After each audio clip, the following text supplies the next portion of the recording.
माँ बेटे की अनमोल और अटूट प्यार की दास्तां। माँ, मुझे कुछ महीनों के लिए विदेश जाना पड़ रहा है। तेरे रहने का इंतजाम मैंने करा दिया है। तकरीबन 32 साल के अविवाहित डॉक्टर सुदीप ने देर रात घर में घुसते ही कहा, बेटा, तेरा विदेश जाना जरूरी है क्या? माँ की आवाज में चिंता और घबराहट झलक रही थी। माँ, मुझे इंग्लैंड जाकर कुछ रिसर्च करनी है। वैसे भी कुछ ही महीने की तो बात है, सुदीप ने कहा। जैसी तेरी मर्जी, मरी सी आवाज में माँ बोली, और छोड़ आया सुदीप अपनी माँ प्रभा देवी को पड़ोस वाले शहर में स्थित एक वृद्ध आश्रम में। वृद्ध आश्रम में आने पर शुरू शुरू में हर बुजुर्ग के चेहरे पर जिंदगी के प्रति हताशा और निराशा साफ झलकती थी, पर प्रभा देवी के चेहरे पर वृद्ध आश्रम में आने के बावजूद कोई सिकन तक न थी। एक दिन आश्रम में बैठे कुछ बुजुर्ग आपस में बात कर रहे थे। उनमें 2-3 महिलाएं भी थीं।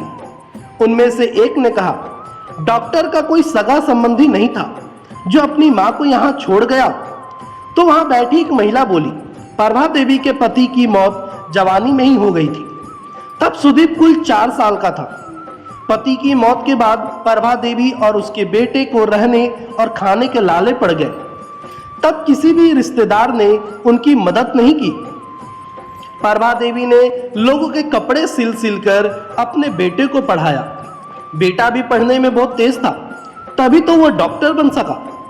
वृद्ध आश्रम में करीब 6 महीने गुजर जाने के बाद एक दिन प्रभा देवी ने आश्रम के संचालक रामकिशन शर्मा जी के ऑफिस के फोन से अपने बेटे के मोबाइल नंबर पर फोन किया और कहा, सुदीप, तुम हिंदुस्तान आ गए हो क्या, या अभी इंग्लैंड में ही हो? माँ, अभी तो मैं इंग्लैंड में ही हूँ, सुदीप का जवाब था। 3-3, 4-4 महीने के अंतराल पर प्रभा देवी सुदीप को फोन करती। उसका एक ही जवाब होता, मैं अभी वहीं हूँ, जैसे ही अपने देश आऊंगा तुझे बताऊंगा। इस तरह तकरीबन 2 साल गुजर गए।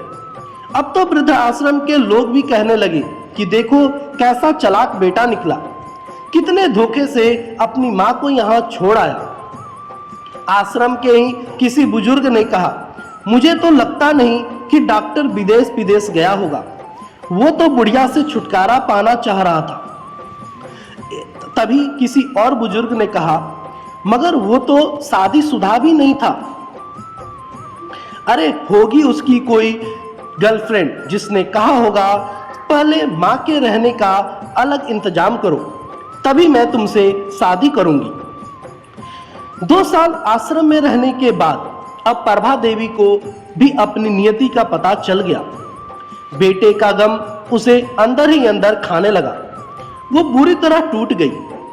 2 साल आश्रम में और रहने के बाद एक दिन प्रभा देवी की मौत हो गई। उसकी मौत पर आश्रम के लोगों ने आश्रम के संचालक शर्मा जी से कहा, इसकी मौत की खबर इसके बेटे को तो दे दो, हमें तो लगता नहीं कि वो विदेश में होगा, वो होगा यही कहीं अपने देश में। इसके बेटे को कैसे खबर करूं, उसे मरे तो 3 साल हो गए। शर्मा जी की यह बात सुन वहां पर उपस्थित लोग सनाका खा बैठे। उनमें से एक बोला, अगर उसे मरे 3 साल हो गए तो प्रभा देवी से मोबाइल पर कौन बात करता था? वो मोबाइल तो मेरे पास है जिसमें उसके बेटे की रिकॉर्डेड आवाज है, शर्मा जी बोले। पर ऐसा क्यों, किसी ने पूछा। तब शर्मा जी बोले कि करीब 4 साल पहले जब सुदीप अपने माँ को यहाँ छोड़ने आया तो उसने मुझसे कहा, शर्मा जी, मुझे ब्लड कैंसर हो गया है और डॉक्टर होने के नाते मैं यह अच्छी तरह जानता हूँ कि आखिरी स्टेज में मुझे बहुत तकलीफ होगी। मेरे मुंह से और मसूड़ों आदि से खून भी आएगा। मेरी यह तकलीफ माँ से देखी न जा सकेगी, वो तो जीते जी ही मर जाएगी। मुझे तो मरना ही है, पर मैं नहीं चाहता कि मेरे कारण मेरे से पहले मेरी माँ मरे।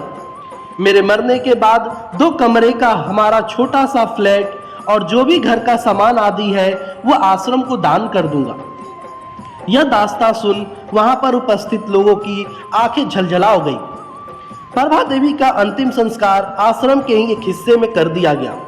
उनके अंतिम संस्कार में शर्मा जी ने आश्रम में रहने वाले बुजुर्गों के परिवार वालों को भी बुलाया। माँ बेटे की अनमोल और अटूट प्यार की दास्तां का ही असर था कि कुछ बेटे अपने बूढ़े माँ बाप को वापस अपने घर ले गए। आपको ये कहानी कैसी लगी कृपया कमेंट करें और चैनल पर नए हैं तो चैनल को सब्सक्राइब करके बेल आइकन को दबा दें। धन्यवाद दोस्तों।